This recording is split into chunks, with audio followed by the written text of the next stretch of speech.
Tsavo West Reserve, midday. A lion cub limps from the edge of dry underbrush. The thornveld behind him doesn't move. No calls, no shadows. His left leg drags slightly behind the others, not broken, but sore enough to shift his gait to a tired stagger. Dust clings to the fur around his jaw, his ears hang low, twitching at flies, and his ribs show clearly through a pale, brittle coat. The cub doesn't pause. He walks as if the path is known, though no tracks lead ahead and none follow behind. His head stays down. He doesn't look for shade. A sharp thorn still rests in the pad of his front paw, but he doesn't stop to bite at it. He keeps moving until the shape of a camp fence, not high, just enough to mark a line, comes into view. Inside, the air is still. Heat rises from packed red soil, and a small cluster of rangers sit in the far lean-to, sheltering from the noon sun. One of them sees the movement first. His name is Elias. He doesn't speak, only lifts his chin slightly, and the others turn to follow his gaze. The cub stops just a meter from the fence. He does not roar, does not growl. He lowers his body carefully to the ground, folding it tight, as if he means to vanish into the dirt. His eyes remain open. They blink slow, irregular. There's no fear in them, just the weight of something older than his weeks. Halima, the youngest veterinary officer on site, crosses the perimeter without speaking. Her steps are quiet, hands still. The cub watches, but he does not lift his head. He makes no attempt to run. His breath moves only the top of his shoulder fur, thin, dry from wind. When she kneels beside him, her voice is barely audible. "You're too small to be alone." She doesn't touch him. Not yet. She notes the drag in the front limb, the swelling above the dew claw, and the faint white crust near his nose, signs of dehydration. The cub shifts slightly, but it's not retreat. It's exhaustion, a quiet decision not to resist. Inside the camp, they prepare a shallow dish of water. No sedatives, no nets, just patience and time. Elias stays at the fence, keeping still. After a few minutes, the cub lifts his head. Not far, only enough to smell what's new. Then he pushes up slowly, legs trembling, and limps forward again. 3 steps, enough to reach the bowl. The water's taken in slow laps, a minute between each. Halima watches his stomach rise and fall. Not deep breaths, not yet panic, just the fragile pacing of something clinging to its rhythm. Around his ears, the wind picks up slightly. No sounds follow it, no calls, no other lions. The brush behind him stays still. By late afternoon, he is asleep under the slanting shadow of the fence post. No rope holds him there, no enclosure. But he doesn't try to leave. His front paw lies stretched forward, the swollen pad crusted in old dust. His body stays half-curled, not fully relaxed. Halima marks the first observation note. Age estimate 8 weeks, no visible mother. Dehydration stage 2, minor limb trauma. No tracking collar, no pride markers. If no adult comes by nightfall, protocol begins. But no one says it aloud yet. They don't know if he's lost or left behind. They don't know how far he's traveled or how long it's been since he heard another lion's voice. What they do know is this: if he had stayed in the bush, he would have died. If he moves too much now, he still might. By early evening, the cub had not moved more than a few meters from where he first lay. His breaths were shallow but even. The breeze had cooled slightly, bringing dust from the southern slope, where thorn acacia thickened into dry corridors no larger than a jackal's trail.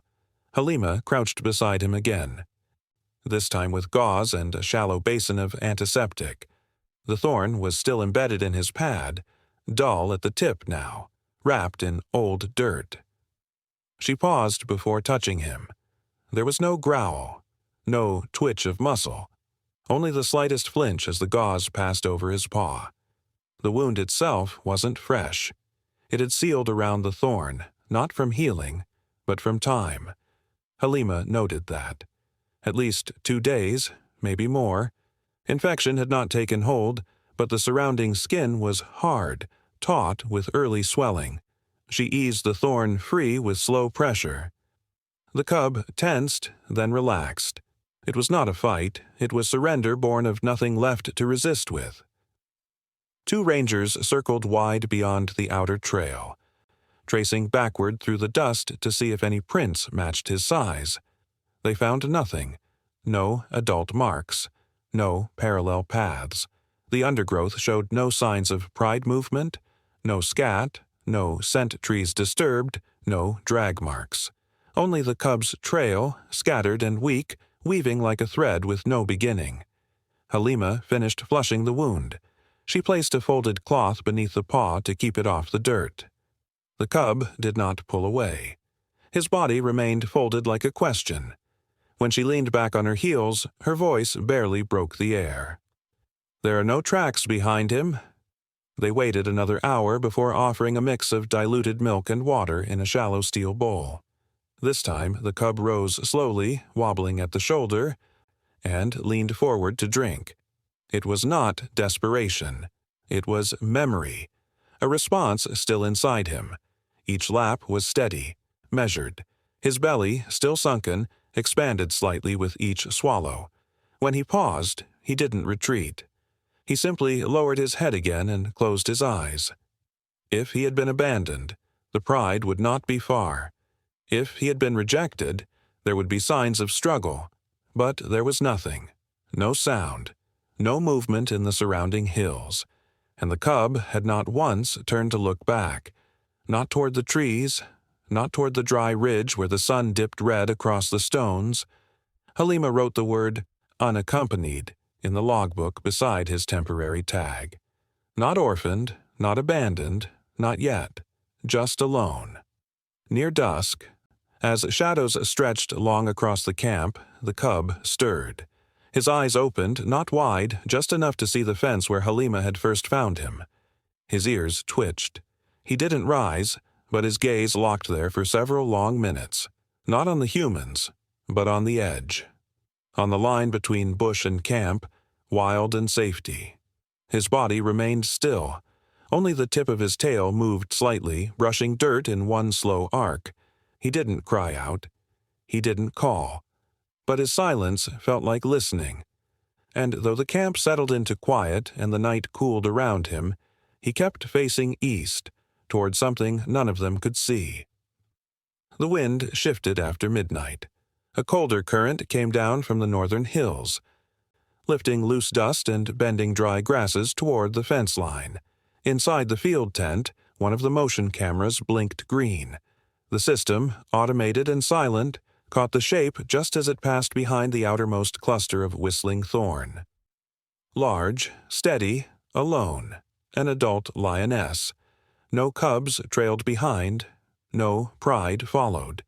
She didn't enter the clearing. Her steps stayed wide of the light, cutting just inside the cover. Her pacing wasn't aimless. She moved with purpose, pausing once at a broken tree, then again near the runoff trench. The cub didn't respond. He remained curled beside the fence post, chest rising slow against the fabric mat Halima had laid earlier. He didn't stir. He didn't lift his head. But his ears shifted slightly with each gust. At 2:14 a.m., the lioness moved closer, stopping just 20 meters from the boundary. The camera caught her eyes for only a moment, not facing the tent, but tilted eastward, as if searching beyond the cleared field. She didn't scent the ground. She didn't call. She just stood. Then, as the wind dropped, she turned and disappeared back into the scrub. By sunrise, the footage had been reviewed twice. Halima sat beside Elias under the tarp while the light filtered in through the edges. She didn't speak at first. Elias simply adjusted the screen's contrast and waited. When the lioness passed through frame a second time, Halima exhaled. "She's looking for something," she said. But there were still no answers. No new tracks near the perimeter. No signs of territorial scuffle. No distant roaring through the hills. And the cub had not moved. He drank again that morning. Slower now, but more consistent. His paw was less swollen, though he kept weight off it instinctively. As Halima cleaned his flank, she noted faint scabbing near the ribs. Not fresh, not deep, but enough to suggest movement through thick brush, or something more deliberate. The possibilities narrowed. If he'd been left behind, she would have returned by now. If he'd been driven out, the wounds would be sharper, more defensive. But the lack of urgency from the lioness, the silence of the landscape, it all leaned toward something else. Not rejection. Not indifference, something that fractured contact without breaking bond.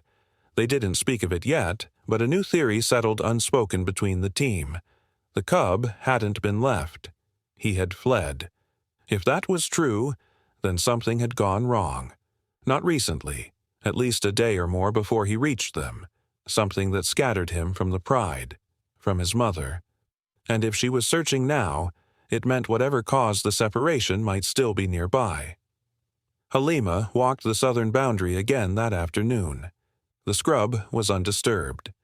The path that circled the edge bore no new prints. The bush stayed still, but the feeling lingered, of something just beyond sight, just outside the camera's edge. Back near the tent, the cub slept in the thin shade of a canvas sheet. His breathing had deepened. No fever, no labored sounds, but even in rest he remained turned toward the tree line. And when the wind rose again that evening, bending the grass in slow, uneven waves, he didn't lift his head, but his ears flicked once, then again, toward the brush, toward something that hadn't stepped close enough yet. The light came slow across the ground, soft at first, then breaking in long, clear shafts across the fence. A single bird called once, then fell quiet again. The camp was still. Only the low pulse of the morning wind moved, brushing loose grit along the tarp edges, bending the tall, dry stalks beside the outer boundary. The cub stirred before anyone else. His body shifted gently, ribs pressing upward with a quiet strain. He didn't rise, not yet, but his eyes opened, and he made a sound. It wasn't the high mewl of hunger or the trembling call of fear. It was brief, hoarse, a broken cry caught at the edge of breath. Then silence. Then again. Halima heard it as she stepped out of the supply tent. She paused. The cry came again. 2 quick bursts, then nothing. When she reached him, he was already standing, legs stiff, the injured paw held half-suspended above the ground. His nose tilted slightly upward, not toward her, but toward the edge of the bush beyond the open stretch of fence. His ears flicked with small jerks, and then he cried once more, the same short, wounded call. She crouched slowly. Her hand rested against the mat but didn't touch him. The cub stepped forward, 1, then 2 slow limps, until he reached the place where the fence narrowed against the trees. There, he stopped. His body leaned slightly to the right, compensating for the sore leg. He did not look at her. His head tilted forward and his mouth parted slightly. The next sound came softer, almost lost in the rustle of morning wind. But she heard it. A soft, pleading note, not calling for food, but for presence. Halima looked toward the scrub. There was nothing yet. No shadow, no footfall. But the cub's posture stayed fixed, not rigid, waiting. She stepped back, gave him space. If he moved too far or too fast, the injury might open. But he didn't push forward. He only sat, pressing his good front paw into the dust, his chest rising with shallow rhythm. He didn't cry again. Elias joined her near the camp's edge, his eyes tracking the same direction. They scanned the thorn trees for any flicker of movement, any tremble in the brush. Minutes passed. The wind slowed. A bird took flight somewhere behind them. Then, faint, too faint for certainty, a sound. It came low across the ground. Not a growl, not a roar. Just one long breath, like the exhale of a body stepping through dry branches. Elias tilted his head. Halima didn't speak. The cub didn't move, but his tail curled slightly, flicking a half-loop behind him. The noise didn't come again. They waited. The brush held its silence. The sky warmed, but the cub didn't turn away, not even when the sun reached full behind him. He stayed at the fence, staring into that line of green and shadow where nothing showed and something waited. If it was her, if the lioness had returned, she hadn't come to the edge. And if it wasn't her, then something else had made that sound. Either way, the cub knew. He hadn't called for help. He had called to be found. And now, he would wait until something answered. By midday, the light had sharpened, flattening shadows across the field and pushing heat through the loose seams of the tarp. The cub had not returned to full rest. He paced slowly along the edge of the fence, favoring his front leg, pausing every few minutes to sit. His ears stayed trained eastward. He drank when offered. He lay down only when coaxed, but every time Halima stepped away, he returned to the same worn patch of earth, pressing his weight into the corner closest to the brush. At 12:08, the lookout stationed beyond the rise called for attention. No urgency, just a low voice and a hand signal toward the tree line. Movement. Slow, wide-bodied, deliberate. The first glimpse was dust, then the tawny rise of a mane, streaked with age and heat. The lion was alone, larger than the lioness from 2 nights before, his body lean and rough-coated. He limped from the eastern scrub with a pronounced hitch in the rear leg and a visible swelling at the shoulder. His head dipped low with each step, not in exhaustion but with the slow tension of caution. His neck bore the deep signs of an old fight. 3 parallel scars across the base and 1 torn notch near the jawline, closed but fresh enough to show the pink of recovery. The camp stilled. No voices rose. No one moved to intercept. The outer team stayed just beyond the fence line, watching. Cameras recorded. Halima remained by the medical tent, hands open by her side. The lion didn't charge. He didn't circle. He walked forward with the patience of something that had waited too long to waste movement. His eyes never touched the humans. He kept them low, toward the cub. The cub had frozen, mid-step. His tail straightened, then dropped. He didn't run. He didn't make a sound, but his body leaned forward, ears drawn tight against his head. His nose lifted, then twitched once, then again. He took 2 small steps, then paused. The lion stepped closer. They met near the fence's edge, where the low thorn bush dipped into the open dirt. The cub did not bolt. He moved forward, low, cautious, 1 stiff paw dragging slightly behind. And the adult lion stopped just short, lowered his head, and waited. There was no roar, no vocal claim. The older lion leaned his body down onto 1 foreleg, then the other, lowering himself slowly until his chest touched the ground. The cub stood still for 5 long seconds. Then, with no sound, he walked forward, pressed his side into the adult's mane, and leaned in. The air remained heavy with heat. A thin breeze passed once through the trees and stirred dust into the branches. The 2 lions stayed still, their bodies pressed close. The cub's head rested just beneath the larger lion's chin, and his tail flicked once, not playful, not restless, just there. Halima whispered, more to herself than to the team. He let him come. The lion did not assert dominance. He made no threat. He blinked slowly, once, twice, then lowered his chin further until it rested across the cub's back. No tension, no teeth, only breath and bone and time. The team began rechecking collars and ID logs. After an hour, they matched the scar pattern to an expelled male, last seen 15 months prior in a southern dispute. No known offspring, no pride. But here, now, he remained beside the cub, unmoving, unmoved. The fence was no barrier. Neither had touched it. They simply lay there, not reunited in the traditional sense, but placed beside each other by some quiet convergence. No one stepped closer. By late afternoon, both lions had fallen asleep side by side in the red dust, the cub's paw resting just against the elder lion's flank.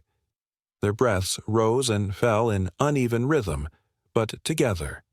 And when the wind returned that evening, it passed through the brush with the same dry hush, but it no longer stirred the cub's ears. He was no longer listening for something far. He was leaning into something already here. By the next morning, the lion had not moved more than a few steps. He remained in the same patch of pale dust where he'd first lowered himself, body half curled, one paw stretched outward. The cub still lay pressed against him, head tucked near the lion's foreleg. Only their breathing shifted, uneven at first, then slowly sinking with the rhythm of shade and heat. The wind stayed light. No new sounds came from the tree line. The team kept their distance, tracking only what was needed.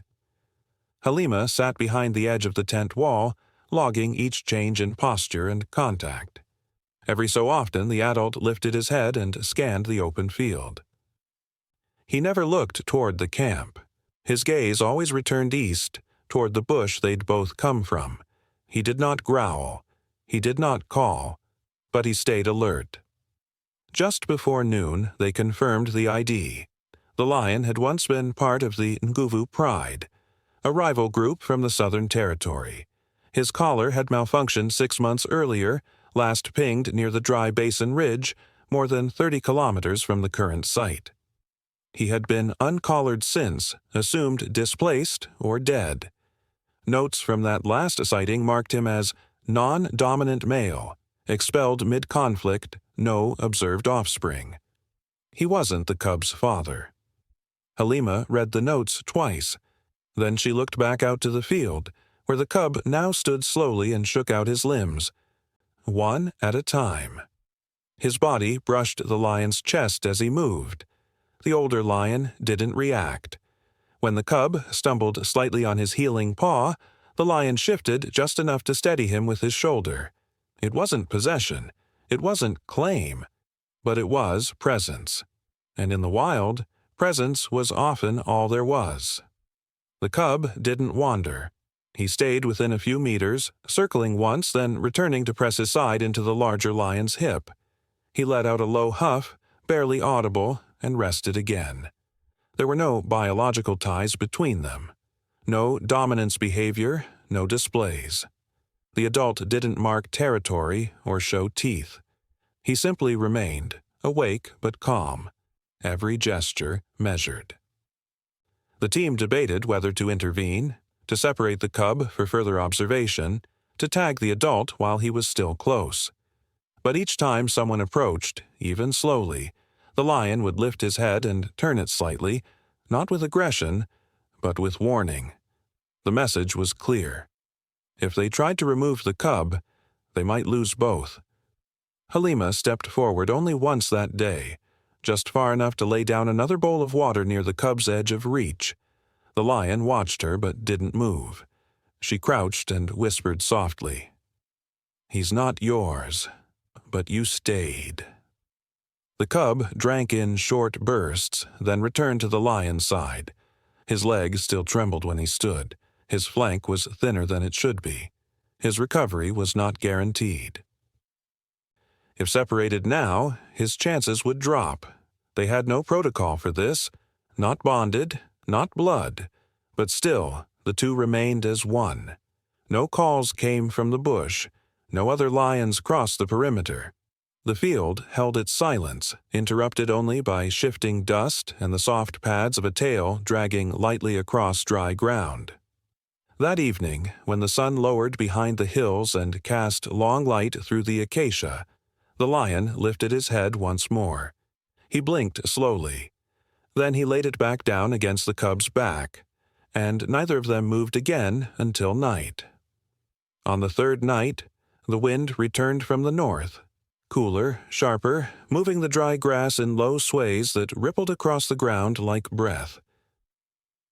The cub had gained strength by then, though his movements were still unsteady. He no longer cried out. He simply waited, rising with the heat and curling back with the dusk. The older lion stayed near him, not touching constantly but always close enough that the cub could lean in if needed. They had not separated once in 72 hours. Halima watched from the northern blind. She had learned by now to measure silence, to read the stillness for what it protected. Each evening brought the same pattern.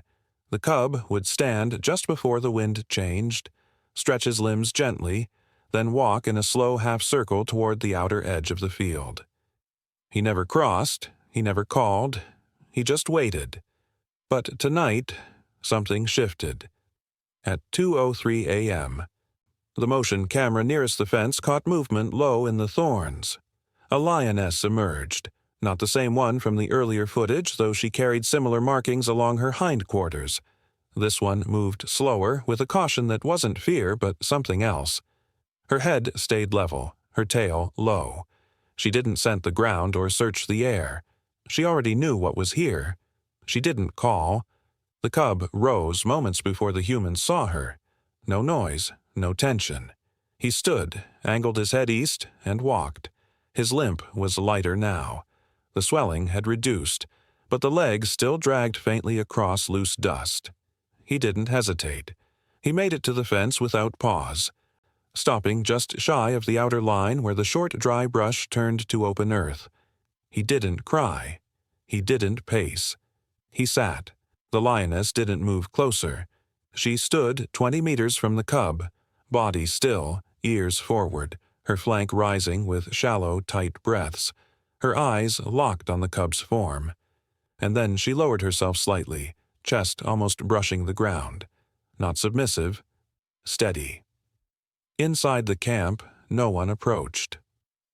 Halima stood with Elias by the observation post, barely breathing. The moment held. Then, from the far edge of the field, the older lion stood. He hadn't moved since midnight. But now he walked forward, slow and deliberate. Not toward the lioness, toward the cub. He passed behind him, circled once, then stepped between them. Not as a barrier, but as a line. He didn't growl, he didn't posture. He stopped just ahead of the cub, looked once toward the lioness, then tilted his head back, not up, but to the side, as if offering room without surrender. The lioness stepped forward, but not all the way. She came 3 paces closer, then stopped. Her gaze flicked to the male, then back to the cub. Her tail flicked once. The cub didn't move. Then she sat. There were no sounds, no reunion cries, no nuzzles, just 3 lions, sitting within sight of one another, the wind moving between them. For 15 minutes they remained like that. The adult male didn't shift. He didn't retreat, but he allowed the space. He let it be hers.